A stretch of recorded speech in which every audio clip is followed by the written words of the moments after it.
Ladies and gentlemen, this is the 12th and final round. Right hand, Golovkin steps in and down he goes again. Unbelievable. Mayweather makes him pay. What a rookie mistake. A sensational left hook by De La Hoya. It's facts. I'm the best. You know what I mean? Sometimes I don't want to believe it myself, but it's the truth. I'm the best. I'm going to show you how great I am. From Southern California, this is the Last Round Podcast.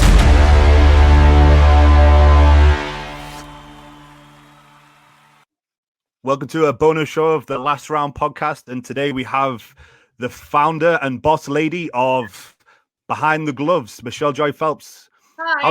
How's things going, Michelle, during this pandemic? Yeah, I'm being productive. It's really all I can do. I think it's all we can do at the time. But yeah, like it's an interesting time, isn't it, for everybody? A lot of things, a lot of learning about yourself. It's it's been interesting. So have you managed to do many interviews and stuff like that? Obviously, because this affects your work during this pandemic. Has it all been Zoom videos and? Yeah, it's basically been Zoom videos, Skype videos. But I've said before how when this initial lockdown happened, it sort of threw me into a weird funk because whereas some people were more eager to do interviews, it was kind of like depressing for me because it was sort of a reminder, like a constant reminder of the state of the situation. So I had to find a balance. I had to kind of figure out other things, other hobbies and interests that I have and sort of balance it between doing interviews, but also doing those things so that I didn't drive myself insane because when you do operate your own business and rely on it and you have other people who rely on the same income, there's a lot of pressure that comes along with that. So it was a bit overwhelming initially, but we've got our groove. I do a few interviews a week.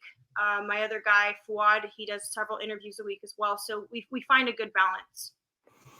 Taking the clock back a little bit, you initially didn't start in boxing, and at the age of 21, you moved to LA with just $300 in your pocket to try to be an actress. Is that right? Yeah. When I first moved to LA, I was leaving behind a great job, stability. I dropped out of school. I was going to school to be an X-ray technologist, and I was a few months shy of graduating, and I dropped out. So I know my parents weren't too thrilled about it initially, especially when I told them I was leaving behind, a great job in an urgent care. I basically would have had a job straight out of school, which most people don't always have the luxury of having, and just like my own apartment, a brand new car. And I'm basically saying I'm willing to give all of this up to move to LA to try to chase my dream. I had this, I didn't really quite know specifically at the time. I think looking back, I think I was probably still a bit confused in terms of what direction I really wanted to take. But I knew that I wanted to be in entertainment of some sort. I've always, envisioned myself, or even as a kid, was trying to interview people. And so I didn't really quite know what all that was until I'd probably say my late 20s. I kind of started to figure out what it was I wanted to do with my life. But yeah, I did move. I gave everything up. I moved to LA, shared a room with a girl in an apartment, and didn't even have a bed to sleep on. So during your time in LA, did you ever audition for anything that we'd all know? Any TV series or movies or? Yeah, there was a couple. I don't know if you guys have them out there. Do you guys even have a network called ABC? Sorry, there's dogs. Did you say NBC? Yeah, or ABC. Do you guys have ABC out there? I think we may have it on Sky or something like that. Okay. Well, I wasn't quite sure because our networks are very different in the UK and the US, but I do know that there was a couple of them that I had an opportunity to audition for. Didn't get them. It's the nature of the game. You win some, you lose some. I've done auditions for many type of things, commercials, music videos, you name it. I've done some stuff, which has been cool over the years. But ultimately, I think what was one of the biggest issues for me, I think with most people, was balancing trying to pay your bills and also trying to attend every audition you can and take yourself to classes and really kind of develop your skills. It was very challenging, sometimes you had to choose, not sometimes, but you always had to choose to pay your bills before you could do anything. So It was difficult. There was a lot of things I didn't like about Hollywood. A lot of the pressures, you having to be so thin was always such a big thing. That's one of the things I hated the most, was there was so much added pressure to appear a certain way. I think it really kind of took me into my 20s being highly insecure. You always kind of felt like you weren't good enough, because you're always sort of trying to mold to what other people were wanting you to be. So I love food. I love to cook. I enjoy, like, making these big meals. So it was never something that I enjoyed doing, was like trying to monitor what I ate and make sure I was thin enough. And it's funny, as I look back on old photos, and I was so skinny. And I remember at the time thinking I needed to lose weight. And I just thought how sick that was, So, yeah, a lot of things I don't miss about it. But yeah, I moved to Hollywood when I was 21. So pretty young. Is that why you decided to technically become your own boss and start behind the gloves? No, actually, that one really fell into my lap. And what I mean by that is, like, the initial concept sort of presented itself to me. It's funny what they say, you can go your entire life, and I'll relate this to, I guess, love. You can go your whole life telling yourself what it is that you want from a partner, but until someone actually presents themselves and you realize that they may have been complete opposite of what you expected, but everything that you need, right? It was sort of like that with finding boxing. I was trying to be an entertainment host. I didn't want to be a sports host. I love sports. In fact, one of my nicknames was Dodge, for like Dodgers, because I was such a huge baseball fan and Dodgers fan. So I used to bartend and waitress. So people that would come into the sports bars would always call me Dodge, because that was a sport that I loved so much. And then, obviously I love boxing. I would always stay up and watch the fights and go to the bars and watch them with a group of people and stuff like that. So I guess what happened was I was sort of presented with an opportunity, because I did a few videos where I was talking about the fights that happened the night before, and I didn't think anything of it. You got to understand, I had maybe 10 subscribers at the time, which were probably all of my family and friends. And I just sort of did it because I liked doing it. It was just, something to do that I enjoyed. And so I noticed that people were commenting more, views were getting higher, and people were saying, hey, you should be doing this more. And I was like, yeah, maybe I will do more. And then I started getting reached out by other outlets saying, hey, we can't pay you, but if you want, you could do stuff for us, and you can attend the fights, and you can go to the events. And I just thought that was pretty cool. So I started doing that. And that's when I sort of noticed there were no women doing this. There were very few women in the industry. And I found that to be very interesting, because I didn't expect that at all. I mean, I guess I didn't really know what I expected, but I didn't expect there to be so little women. Anyways, I started interning. I interned for a couple of different outlets, one of which does not exist anymore, and started doing interviews. And I made it very clear from the start that this was something that I eventually wanted to branch off and do my own thing. I was just kind of feeling out the situation. And then one day I was sitting down with my brother, and I was like, I think I'm going to start a website. And he's like, well, what do you have in mind? And I said, I don't know. Behind the Gloves keeps coming to my mind. And he was like, that is too good of a name to be available right now. There's no way it's available. So we actually searched so many other different names. We never searched Behind the Gloves, because we just assumed it was impossible that one was available. And I think about after like 10 other tries, I was like, why don't you just try Behind the Gloves? See if it's free. Just do it. And he typed it in, and it was available, and to our surprise. And that's how it all kind of, started. Can you remember the first interview you did? The first interview I did was with Kid Chocolate, Peter Quillen. Mm-hmm. I messaged him on Twitter, and I said, look, I'm starting out. I was hoping you can give me a shot and let me do an interview with you. And he did. He was the first person I interviewed. Was there anybody that you were nervous to interview, like say, like Eddie Hearn, because he's such a huge guy, huge promoter. It's going to get huge views. No, what's funny is Eddie Hearn at the time, you got to remember, I've been doing this like 9 years. So at the time, Eddie was doing his thing, don't get me wrong, but Eddie wasn't being swarmed by fans like he is now. So he was, he could sit amongst a group of people and not really get, I wouldn't say he wasn't noticed, but it wasn't what it is today.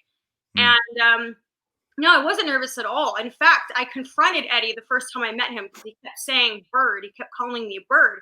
And in America, that's not a positive thing. Like, when you call a woman a bird, you're basically saying like she's trash. It's hilarious. But I was like, why do you guys say bird? Like, bird is like derogatory to a woman in America. And he's like, oh, I didn't know that. We call girls birds here. Like, that's a fit bird. Do you know what I mean? Mm-hmm. So now I know that, but that's one of the first conversations I had with him when I saw him in person, when I first made my trip over to England for Frotch Grove Stew. So that was a funny sort of introduction, but we already knew each other from Twitter. We had already communicated on Twitter. But I would say the person that I was most nervous to interview, actually, I wouldn't say nervous. Nervous is probably not the right word, but I guess the most excited, and it was like a big deal for me, was interviewing Oscar De La Hoya, because I grew up watching Oscar. My whole family grew up watching Oscar. Like, the big barbecues and events that we had were boxing events with Oscar De La Hoya. So to be able to stand there and have my first interview with him, I just want to say, I'm a big fan. Like, I literally did what you probably shouldn't do in your interviews, but I said it. I was like, I'm a big fan. And it's true. I am. And I look back on it, and I think it's cool that now Oscar knows me by my name. And it's like back in the day when, as a kid, if I would have known I would know Oscar as an adult, I would have been like, no way, that's not happening. So, yeah. When you interview someone like Oscar or Eddie Hearn, do you prepare the questions, or do you just build like the first question and then you just build off their answers? Yeah, I tend to just sort of roll with it, but I do have keynotes. So what happens is when you get into a conversation, and oftentimes that's what it is with them. It's like, it's not really an interview. It's more of a conversation. You just start letting them talk, right? And I don't like to interrupt them and sort of redirect it if they sort of went somewhere else with it. I kind of have to navigate the waters according to their responses. But my keynotes are there just in case I got so off topic that I need to bring it back around. Do you know what I mean? Like a reminder, go back to that question, because there's been so many times where I didn't have my keynotes in front of me, and we went so off topic that I completely forgot to ask him something that I really wanted to ask him, but we went somewhere else with the conversation. So yeah, I mean, for the most part, anyone who says that they don't research or have notes is lying to you. Even all the broadcasters have notes being handed to them. No one just walks into anything unprepared. You're definitely preparing yourself, whether that be you're reading the most recent articles, maybe not necessarily writing out questions, but yeah, our job is to definitely be, in the know of the most recent news. What was the first event you ever attended as media? Ruslan Provodnikov versus Timothy Bradley. Oh, good fight. Good fight. Very good fight. Very good fight. Again, another lesson learned was when I was sat there, and I'm still kind of coming from this fan perspective where I'm like, oh my God, and I'm being very vocal, and I'm sitting there with the media pass on, completely unaware that you should not be cheering. You should not be saying anything. You need to just sit there, write notes, and do your interviews. But yeah, that one was a very exciting fight. Very exciting fight. How hard was it for you? Because obviously you were one of the first kind of media that would be there with a camera. How hard was it for you to, build a rapport with the fighters and the teams? Because obviously you're turning up at events, at gyms, and just, asking for interviews, and they don't necessarily know who you are. Yeah, no, absolutely. I went through that for quite a while where people are like, I'm sorry, who are you doing an interview for? Like, where is it going? Like, it was always about like, well, like, what does your channel do exactly? Or what are your views like? Those are questions that we were asked way back when, because YouTube at the time was not very well received when it came to being media. There's several of us that I can recall from the very get who were we went through a lot to kind of demand that we get more access and get treated a bit more fairly, because we were always well behind, broadcasters and newspaper. It was like we were treated as if we'll get to you if we can. Like, you're not guaranteed anything. There was a lot of waiting around, a lot of really long lines. It was a lot. I don't want to sound like everybody treated us badly, because then I can't put everyone in the same category. But there were a lot of them that did, and they know who they are. No one's got to say names, but they know exactly who they are. And they were very, very harsh to all of us.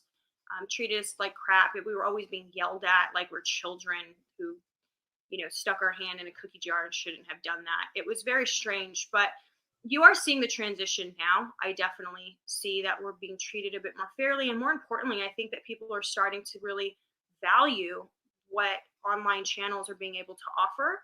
We're sort of offering this behind the scenes access that you don't get from networks. And even networks, God bless them, but they have to live or operate within certain boundaries. They can't just be off the cuff like we are.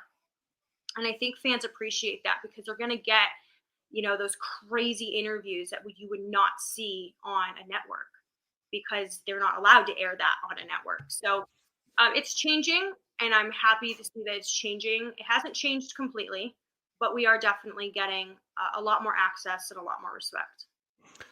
How times have changed, because Tyson Fury said in a recent interview, you're one of only 3 people he's going to do interviews with: yourself, Kugan Cassius of IFL TV, and Gareth A. Davis. Mm-hmm. So how does that make you feel? That knowing that probably one of the biggest stars in the world will only give you access. I mean, look, Tyson's a friend of mine. I respect him. I respect his family. He said he's known me about 5 years. It's been a little bit longer than that. But nonetheless, it's nice. It's nice to hear, and I'm gonna be very frank. There are people who you start covering as prospects. You give them a platform. You give them something so that way they have some interviews online and stuff. And prospects become the future champions. And when they become champions, a lot of times we don't get the access with them anymore. So I really value and respect how loyal Tyson has been over the years, as loyal as we've been to him in the sense that we've been fair. We've never tried to put anything out that spun his words. I mean, there's just you see it all the time. I mean, we see it here in our own media, on television. People spin things all the time into something that it's not, just to sort of create this narrative. But in his case, he's been burned a lot by not everyone, but a lot of journalists, and he's entitled to feel that way. If he feels comfortable only doing interviews with people that he trusts, then so be it. But I'm not surprised by that, because Tyson's never forgot where he's come from. He's always remained the same person as he was, 6-7 years ago. In my own experience, he's always been the same exact person that he is today. So I respect him for never forgetting us, who were much smaller channels then, but he always gave us the time of day. And he still is doing that, being now that he's pretty much turning into a global superstar. So I respect him for doing that. How hard was it for you to travel and attend events and press conferences and, traveling around Southern California and Las Vegas before Behind the Gloves, really took off? What a lot of people don't know is it was a hustle, because I was still working as a bartender. And in Hollywood, you make some really good money as a bartender. In one night, you can make what's equivalent to 1 week's salary for some people's, I guess, careers or positions. And I put every cent I had into this, every cent I had. So you're talking about, no one was paying as much as people were wanting to create these, lies that people were paying for my travel. Aside from my business partner and I, even then he wasn't involved from the start. He came in two years later. we were paying for all of our own stuff, every meal, every flight, every hotel. The amount of times that we had to stay in like the crappiest hotels just to sort of be near the venue to attend the events. Like we weren't staying at the nice hotels, the 4-star, hotels. I mean, we were, yeah, right. We were doing Airbnbs. There were several of us that were renting like 2-3 bedroom apartments, and we're all different media outlets, and we're all splitting the cost because we're trying to keep the expenses as low as possible. Of course, we're not going to get on our channels and talk about that. I mean, I'm not going to get on, and say, oh, I spent this much this week. I mean, it's really nobody's business, but, reflecting back, yeah, everything was out of pocket, which is why once you kind of grow your channel to a position that you can get sponsors, that's where you start to really get the help you need. So it stops becoming out of pocket. I mean, there's been thousands and thousands of dollars being placed into this just on our own. Do you think a lot of the boxing fans have a misguided perception that, you're traveling first class, you're rubbing shoulders with the stars, and, it's all 5-star hotels, and once the fight's finished, that's it. You just go into Vegas and party where, I've attended events as media, and I've seen yourself and, Marcos VA has, there till 2 a.m, uploading videos, making sure they're edited. So could you just give us an example of fight week? Also, just clarify, I wish I flew first class. Still doesn't happen. We're still not there. Let's make that clear. There's been twice I flew first class and I was upgraded. So, and in one case, I got really lucky because I got upgraded to business. And because I was upgraded to business on points, I was the only person in business who got upgraded on points. So someone bought the extra business class ticket, which then put me in a position to be upgraded to first class. So first class, not business. And this was all like, basically by luck, because there was no way. Come to find out, it was Swiss Airlines. It was, you have your own cabin. Like it was really? Cabin first class. Like I've never experienced anything like that in my life. And I come to find out the tickets were easily over 20 grand each. And I was like, wow. Oh. So I flew all the way to Europe like that off chance. Like there's no way I paid for that. But anyways, media week. Yeah. Whew. I'm going to tell you one thing, having all this time off and then returning to a media week, if we return back to the same sort of structure we've had prior to this, yeah, they're hard. They're hard. They're very exhausting. In fact, I've actually had a few of my friends join me, and they just were my videographers, basically just holding my camera because they just really wanted to be there. I had a friend who was like, I have to be at Mayweather-McGregor. I have to do this. Like, please let me do it. I will do it for free. You don't have to pay a video guy that week. I will be at your beck and call. I'll have coffee for you every morning. Like, just please let me attend. So I did. She's one of my best friends, and she came along, and she has her own business as well. And she came out of it and she said, I'm not going to lie, I didn't expect all that. There was a lot of physical activity, meaning like a lot of heavy lifting with equipment, a lot of walking, a lot of ripping and running, a lot of time constraints. She's like, I didn't know it was like this, but she said she went home and for 2 days straight, she slept. Like she just was not prepared for 14, 15-hour days, for 5 days straight. So media week is very difficult, especially when you have issues with Wi-Fi. That's the worst. You have all of these videos you need to put up and you're having issues with Wi-Fi. The Wi-Fi is slow. That's probably the number one thing most of us have issues with. So because we know it's a numbers game, we got to put it up. We got to put it up fast. We got to get it out within certain time constraints because of, the UK audience goes to sleep around this time and we're all the way out here in, Pacific Standard Time, West Coast. It's challenging, but I love it. I do. I love it. After it's all said and done, when I can look back on it, because it's all like a big blur in the moment, it's a lot of fun because, you have a lot of family and friends, and I call them family because they're like your boxing family. It's really great to get to spend that quality time with them. And even if it's just a few hours out of the day that you actually get to go out like afterwards and have dinner and drinks with them, it's all worth it. But yeah, don't be mistaken. It can take, as you know, editing and uploading can take a while for one video. That's a short video too.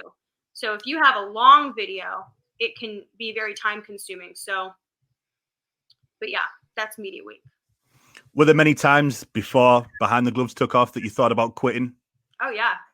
Do you know, it's a funny story is, I don't even know if I've even really said this before, but there was a time when it was right before I got the World Boxing Super Series job.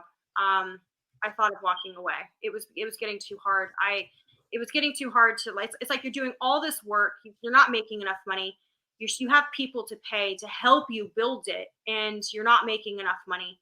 It was just, I don't know. It was very stressful, very, very stressful at the time. And, you know, I'm making peanuts basically because you have to pay other people before you can pay yourself. And of course, everyone has this idea that you're doing so great, but they don't realize you're paying for all of your travel, you're paying for all of your expenses. And on top of that, you have to pay people to help you, including pay your own bills. So I think that was probably the biggest misconception that people have in terms of what we do. They just sort of assume that you're just making big dollars, but it's not the case. So it was right before I got the World Boxing Super Series job. I called Spencer Fearon, and I told him that I was going to leave toe to toe. I was going to have to walk away from doing the podcast. He's like, "What's going on, sis? What's happened?" And so I told him, I said, "I'm just stressed out. Like, I'm barely making money to pay my bills. I don't want to live like this. Like, I went from living a pretty comfortable life to struggling, like nonstop struggling to try to keep this afloat. And it's like, can't seem to get a sponsor. Couldn't see. It was just like one thing after another." And he said to me, "Do you realize that this is the storm? Like, this is the moment that's testing you and how bad you want it. Like, your blessing's coming." And I just remember like crying and going, "Well, when is it coming? I've been in the game so long. Job opportunities are going to people who haven't even been in boxing. They're going to, you know what I mean? Like I felt like I was constantly getting the short end of the stick. And I was like, I don't know what to do anymore." And then the World Boxing Super Series came out, and they were like, "Oh, we're looking for a host." You best believe I called every contact I had. And I said, "I need you to call them and tell them I'm the girl for the job. I'm sending you my reel right now." And it's like, I had everybody you could think of: Eddie Hearn, Kugan Cassius, Spencer Fearon, David Hay, Johnny Nelson. Did I say Eddie Hearn already? I did. Mm-hmm. Yeah. Who else called for me? Who else? No, wait. I can't even think right now. But basically, I had a list of people who were calling for me and saying, like, "Yeah, you should hire her." So they contacted me back and go, "Can you send us all of these details?" I'm like, "Sure." I don't know why. I was like, I don't have it. I didn't get the job. I mean, they're starting in a week, and I still haven't heard from them. And then I finally got a phone call. It was literally a week before the job started. And at that point, I had already done all my notes. I had like cards with every guy's information, every breakdown, detail, you name it, because I was studying the shit out of these people to make sure that if in the event I got the job, that I knew exactly what I needed to know about them last minute. Like, I didn't have to do any like last minute research. I already had everything done. So a few weeks prior, I had already been sort of preparing myself for getting the job, even though I hadn't got the call yet. So when they called me and told me, I literally cried. I cried because it saved me. It saved me to financially afford to pay for myself and keep Behind the Gloves afloat. So in that process, it was like, I didn't have to stress out about certain things anymore, but I was now shifting a bit over because I couldn't do as much for Behind the Gloves, but it still kept the business going. And ultimately, that's really how I stayed in the game. Now, were you nervous for that job because you had kind of so much riding on it because that's where you want to be? Mm-hmm. Yeah, I mean, I was nervous because I didn't know what to expect. Like it was a pretty big breakdown, so I didn't really know how the shows were gonna I guess how the breakdown of the shows were going to be, what exactly was my position. At the time, I was the social media host, so I didn't really know what to expect. And then I just remember one day they came up to me and they go, could you do our international television stream in 1 hour? And I was like, okay. They're like, yeah, we want you to do the weigh-in, but this is like your TV debut. Like, this is it. It's going out to X countries. So within like an hour, I'm like, okay, yeah. I was so nervous. And when I got off the stage, I was just like, oh my God, I was like kind of shaking because it was just the adrenaline. And they were like, you did great. And I'm like, I was so nervous that I was nervous that people could see that I was nervous. But they were like, no, you did great. You got your questions out. You did what you had to do. I was like, okay. And at the time, the CEO of the Super Series asked to speak with me. And I was like, oh, great. Surely I wasn't good enough. So when they asked to speak to me, he said, we want to put you on TV more. I was like, seriously? Really? He's like, yeah, you're great. You know everybody. You get along with them. It's easy. It's an easy flow with you. And I was like, oh my God. So it's like, this is a TV gig. And they're like, yeah, you'll be our TV host now. And I was like, oh my God. So it was just like one blessing after the other.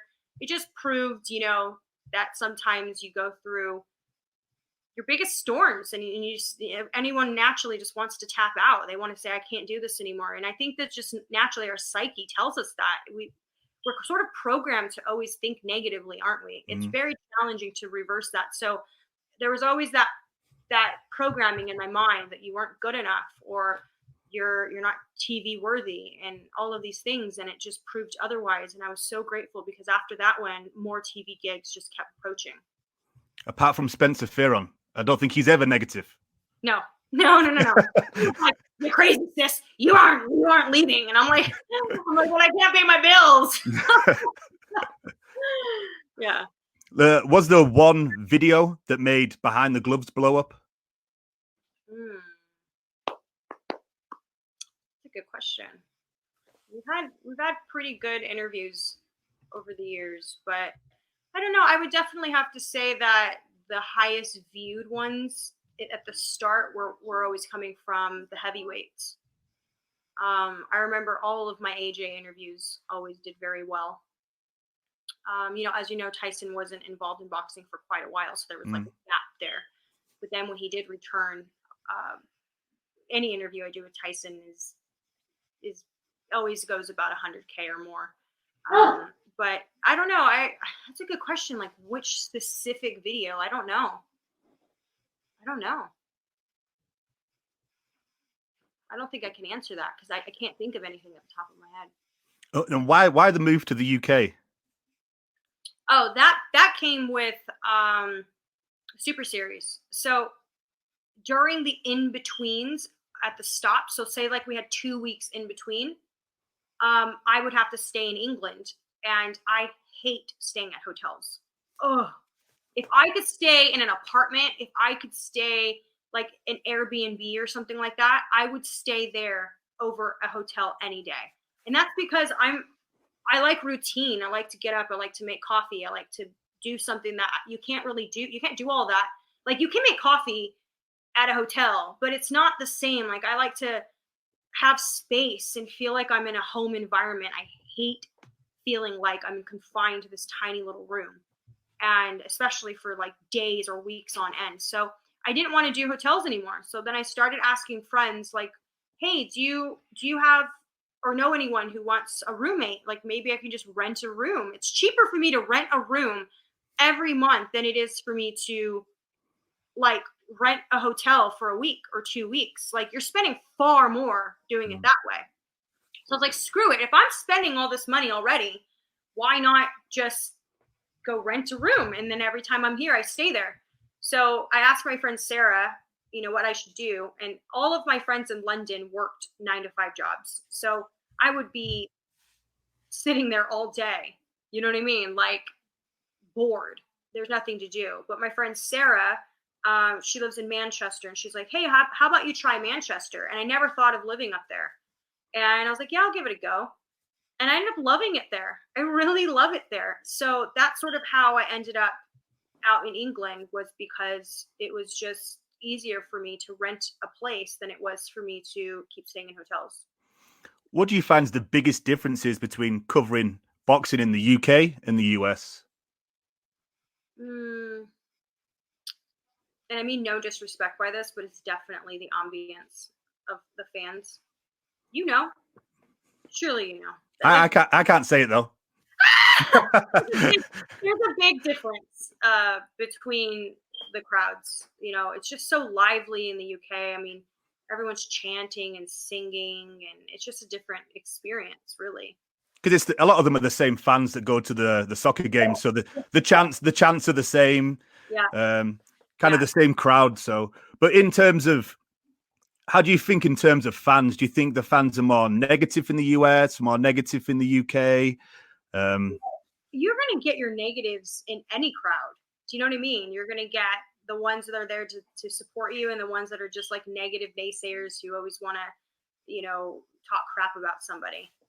I don't know. I don't know why that is. I don't know why they sing and chant more in the UK than they do in the US. I don't know why that is, but it is a very different atmosphere.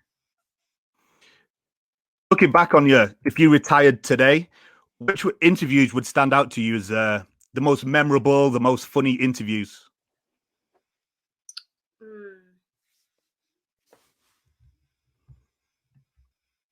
Most memorable.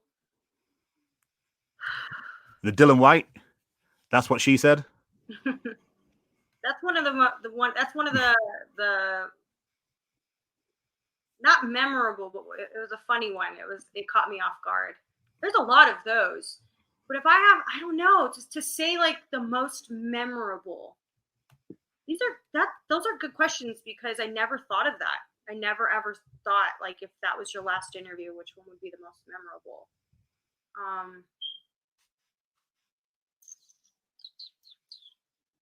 Ooh, I don't even know how to respond to that one, because there's been so many interesting ones. Like, there was one time when AJ started rapping.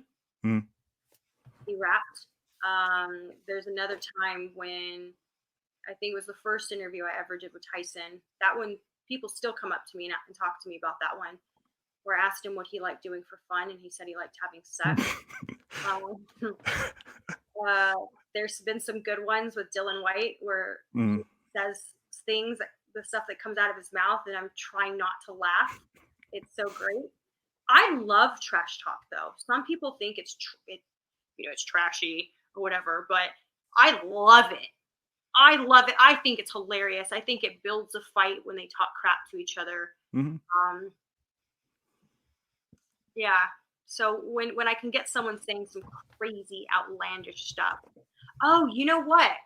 Okay, no, I have to give that hands down to Billy Joe Saunders. Nope. When he asked me about flange. Oh, I saw that when I did the research. Yeah. Boy, did he get me in that. I had no idea what he was talking about. And you know what?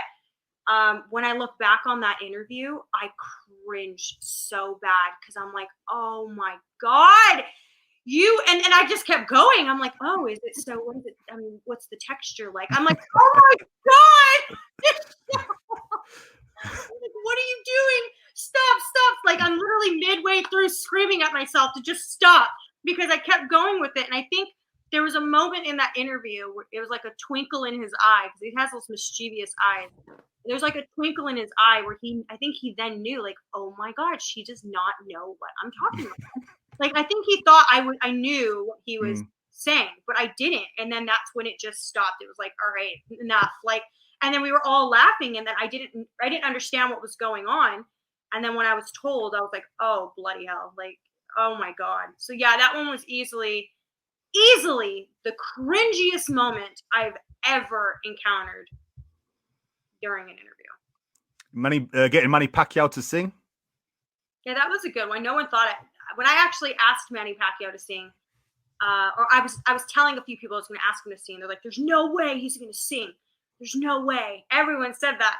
So when he started singing, it was everywhere. Everyone was writing about it and posting about it. So that was pretty cool. Yeah, you're bringing up some good memories. I can't even think of some of these.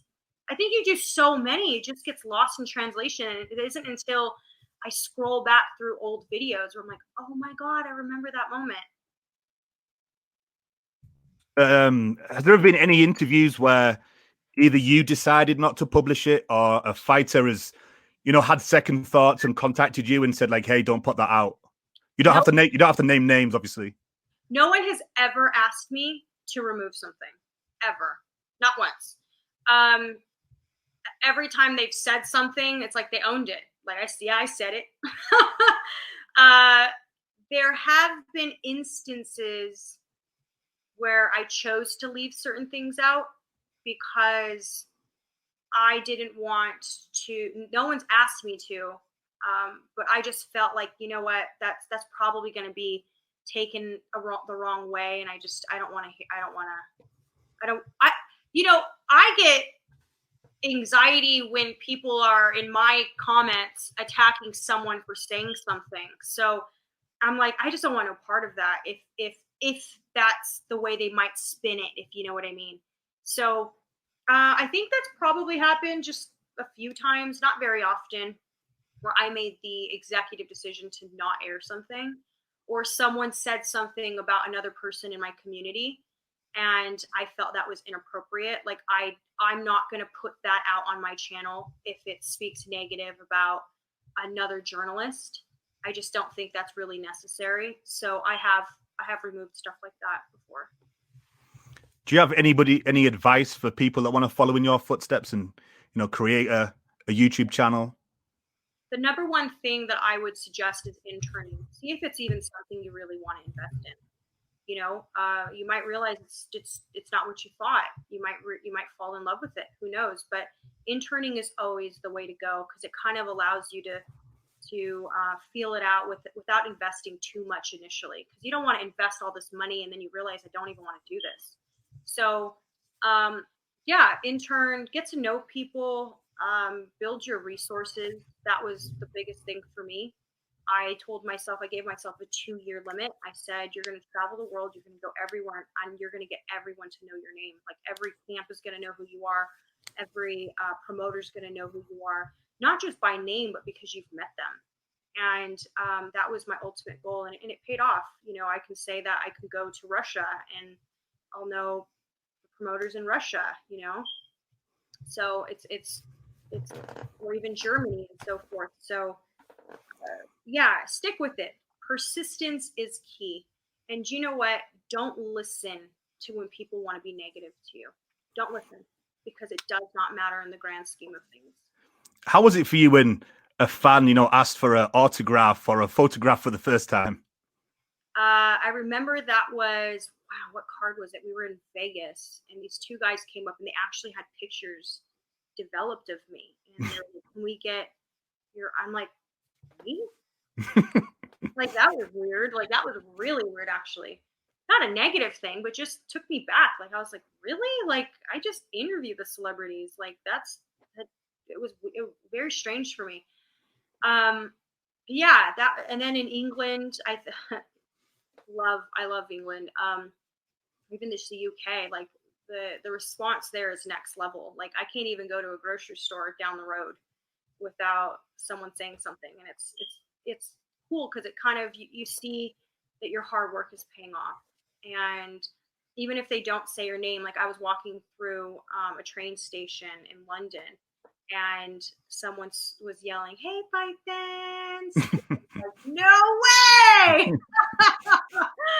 And then I laugh, and then they were like, "We love your interviews with Tyson." Like I always hear that. We love your interviews with Tyson. So it's cool. You know what? I'm actually more nervous than some people. I've had one guy, God bless him. I remember him very, very clearly. He was so nervous. His hand was shaking. And I grabbed his hand and I was like, "Are you okay?" And he's like, "I'm just such a big fan. I've been following you from the very beginning." And that really touched me because I was like, wow, you're nervous? Like that says something. That says that you've impacted somebody to some degree. And I was really flattered. And so I took the picture and I took the phone from him and I took the picture because his hand was shaking. That the picture wouldn't come out.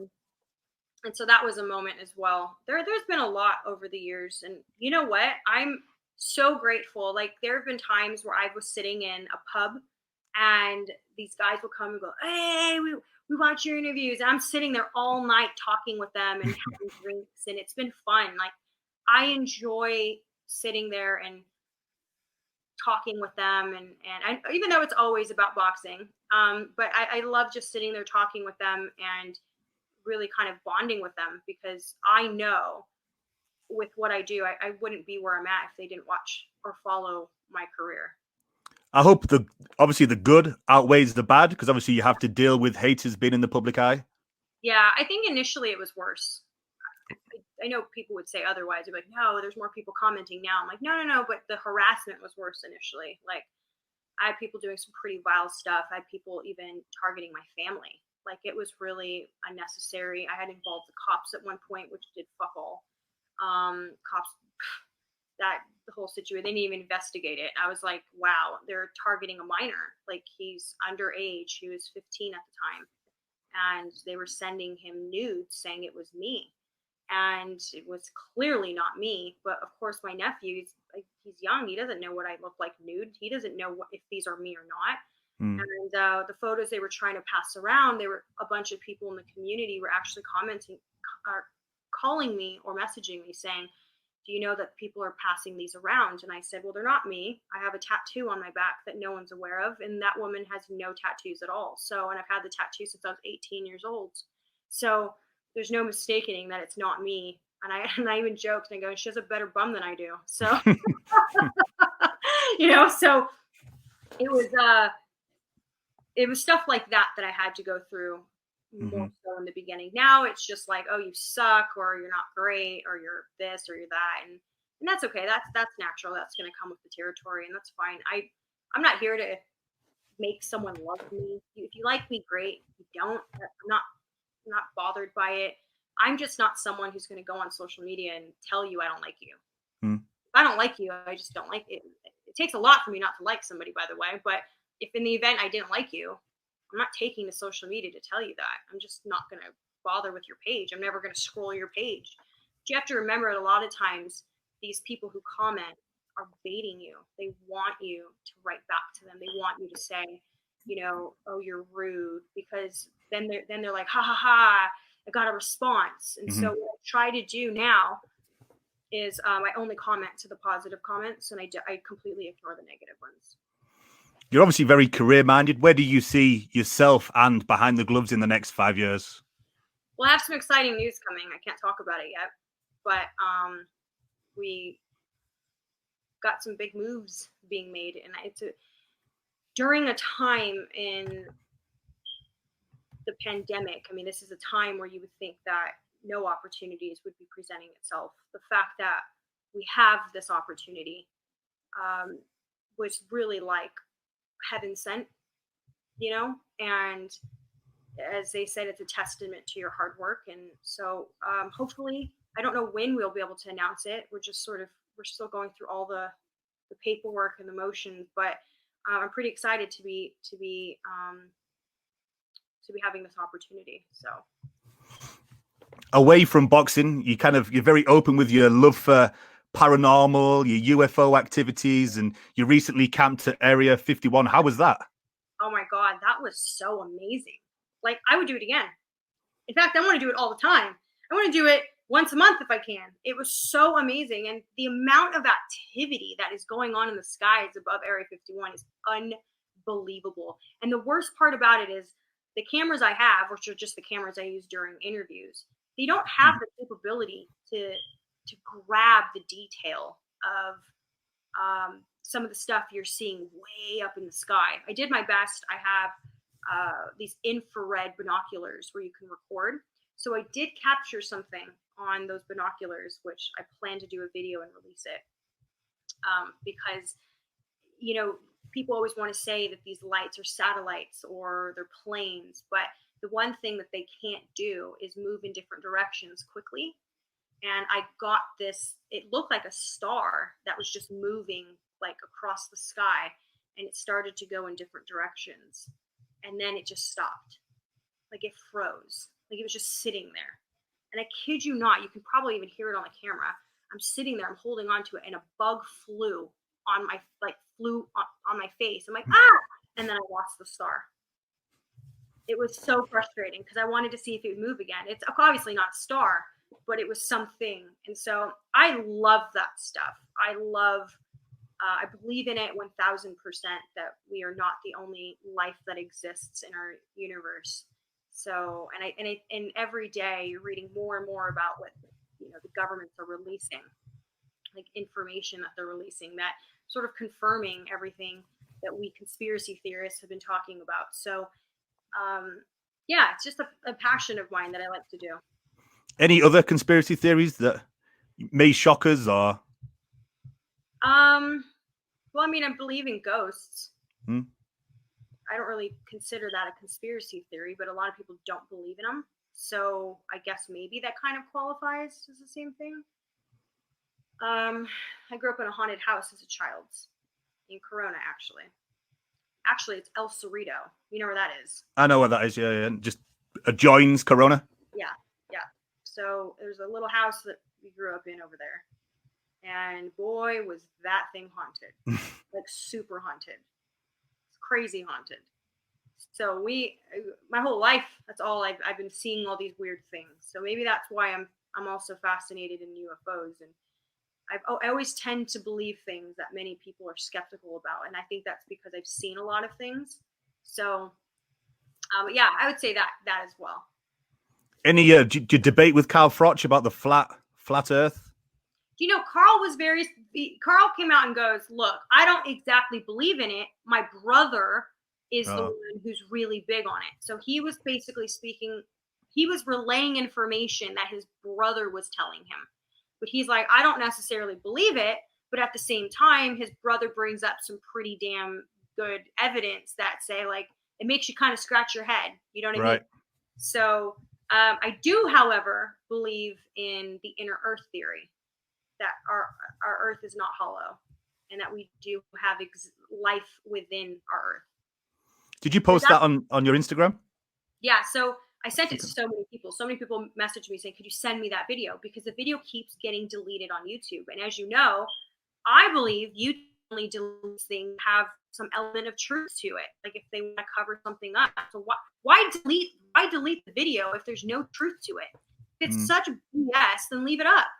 But there's so much evidence that they speak of that it just sort of makes you think, like, damn, like, you can't ignore the evidence. Like one of the things I've heard someone say before that I love, someone said, and I read it, was facts don't care about your feelings.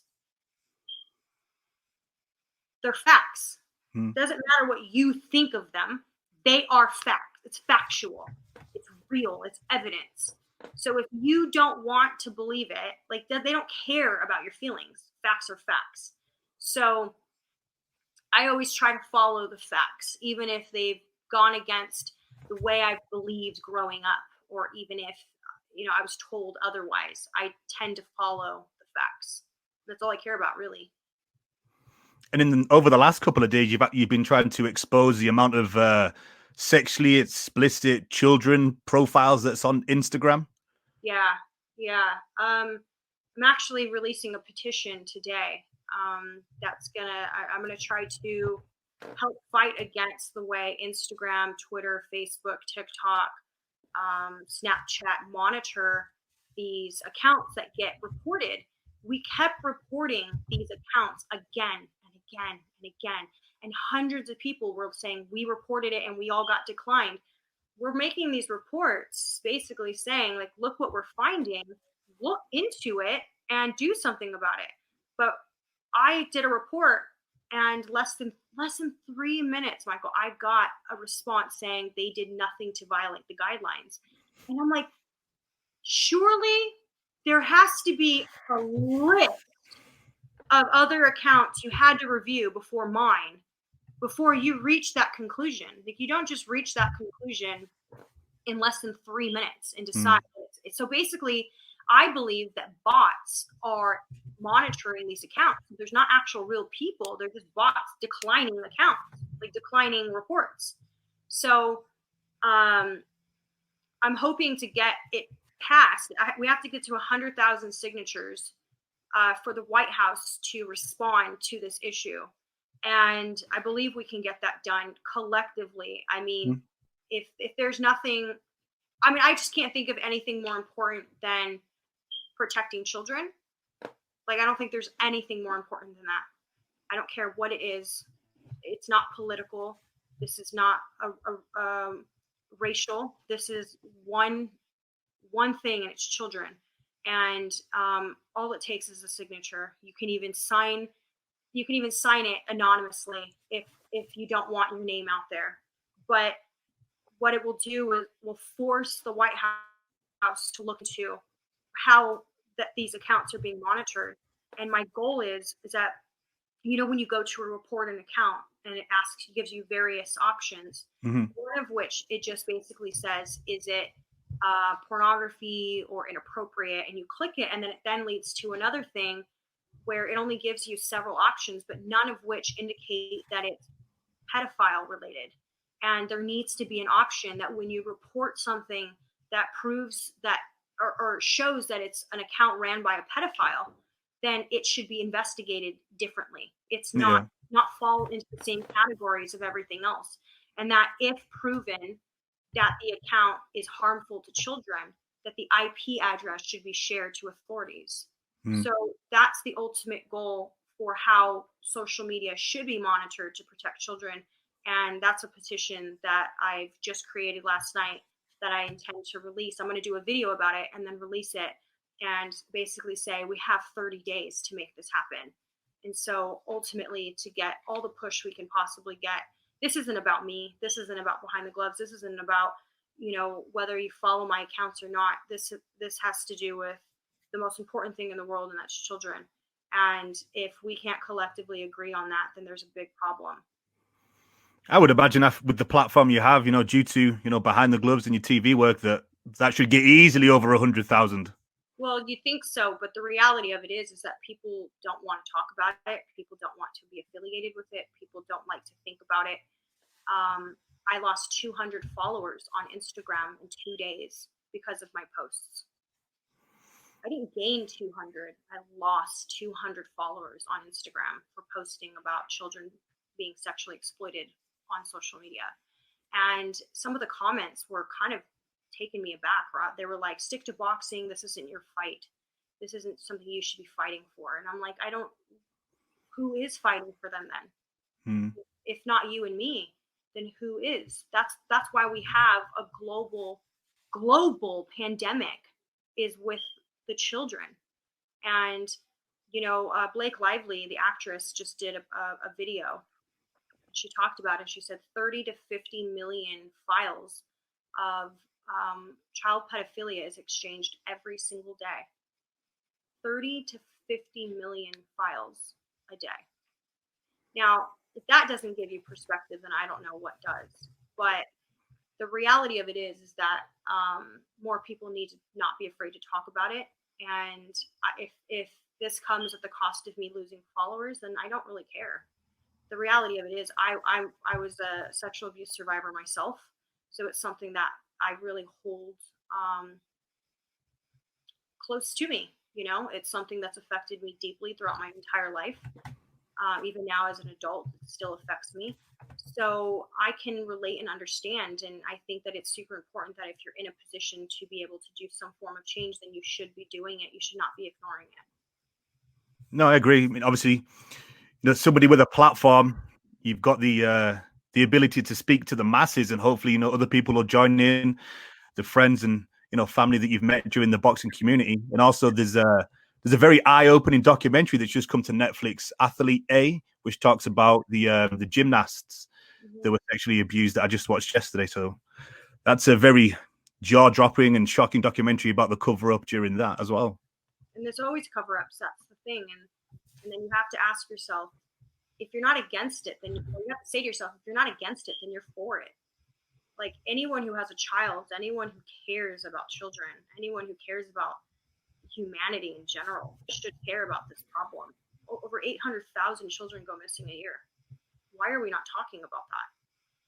Why do I have to read about that when I go searching to do research? Why is it not a global issue where we're talking about this? And I think it's much more deep rooted. I think that a lot of these people who are in high profile positions are actually engaging in it. And that's something that we've also been seeing coming to light as of recent.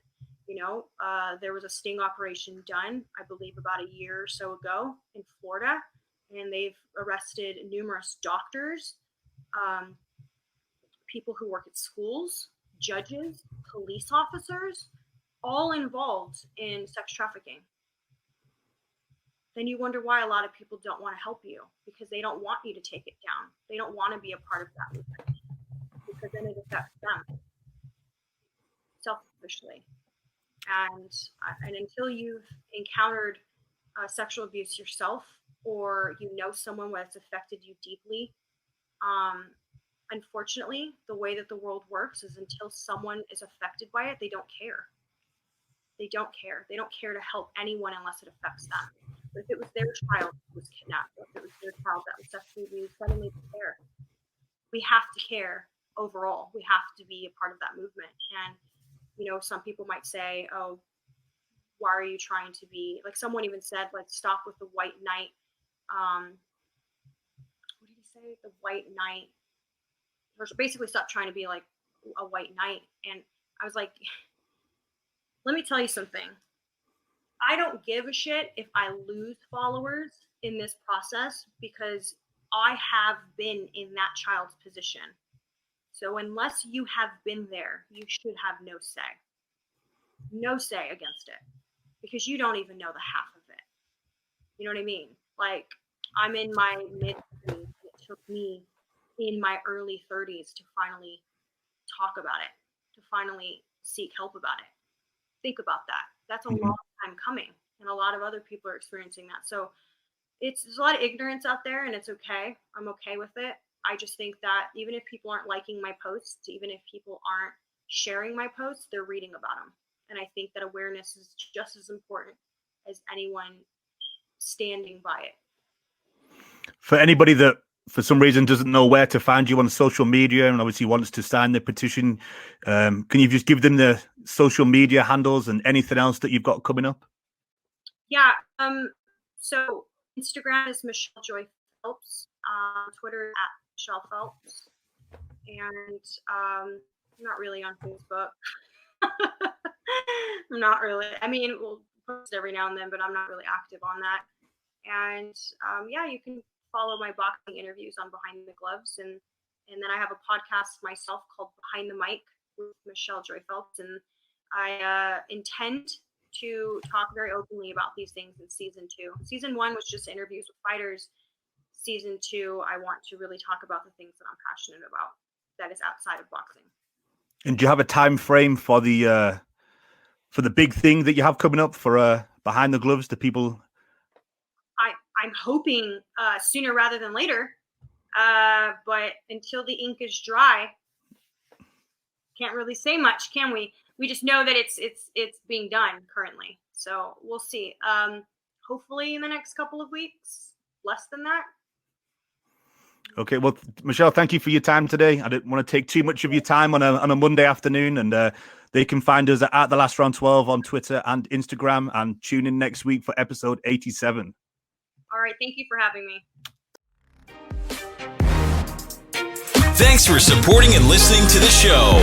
Follow us at The Last Round 12 on social media. Rate, review, and subscribe. This is The Last Round